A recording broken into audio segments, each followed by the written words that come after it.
Hello বন্ধুরা, তোমরা কেমন আছো? আশা করি খুবই ভালো আছো। আমার সুইট র্যাবিট হাউস চ্যানেলটিতে তোমাদের অনেক অনেক স্বাগত। চ্যানেলটিতে নতুন হয়ে থাকলে চ্যানেলটি সাবস্ক্রাইব ও বেল আইকনটি প্রেস করবে। যে সকল বন্ধুরা আমার ভিডিও দেখে আমাকে অলরেডি সাপোর্ট করেছেন তাদেরকে অসংখ্য অসংখ্য ধন্যবাদ। তো ভিডিওটি না টেনে পুরোটা দেখার অনুরোধ রইল।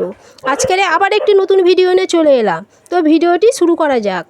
আজকের এই ভিডিওর মূল বিষয় হলো খরগোশ কী কী ফল খায় ও তাদের কতটা পরিমাণে খাওয়াতে হবে। প্রথমেই বলি, আমরা আমাদের পোষা খরগোশকে সাধারণ খাবারের পাশাপাশি একটু করে ফল দিয়ে থাকি। সেটি কি কি দেখে নেওয়া যায়। সেগুলি হলো কলা, তরমুজ, আম।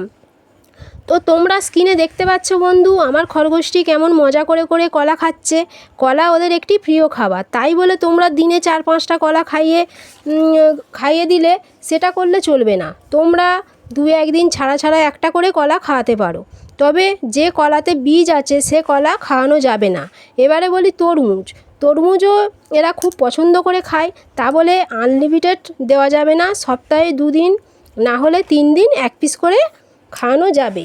তৃতীয় নাম্বার হলো আমও এদের একটি ফেভারিট খাবার। তোমরা আম দেবে, তার সাথে আমের খোলাটাও দেবে, কারণ ওরা খোলাটাও খুব ভালোভাবে খায়, ওরা খুব পছন্দ করে। তো কোনোটাই বেশি পরিমাণে দেওয়া যাবে না। আম, কলা, তরমুজ বাদেও ওরা আরও অনেক ফল খেয়ে থাকে, যেমন হচ্ছে পেয়ারা, আপেল, চেরি ফলের বীজ দেওয়া যাবে না। মিষ্টি আঙুর দেওয়া যাবে, তবে যে আঙুরের ভিতরে বীজ আছে সে আঙুর দেওয়া যাবে না।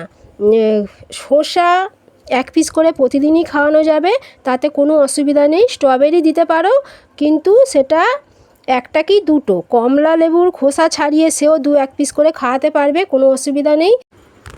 আপেল তোমরা সপ্তাহে 2 দিন দেবে। তো আপেলের যে বীজটি থাকে সেটিকে ফেলে ওদের খেতে দেবে, কারণ ওই বীজ যদি একবার ওরা খেয়ে ফেলে কোনোভাবে তো ওদের মারাত্মক ক্ষতি হবে।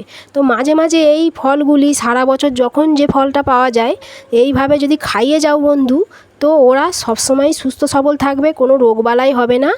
আমার খরগোশগুলিকে আমি ঠিক এইভাবেই যত্ন নিই, লক্ষ্য রাখি, তাই ওষুধ কিনতে হয় না। তোমাদেরও তো তোমরাও তোমাদের খরগোশকে ঠিক এইভাবেই সঠিক নিয়মেই খাওয়াবে। তো আশা করি ভিডিওটি ভালো লেগেছে। তো পরের ভিডিওতে আবার দেখা হবে।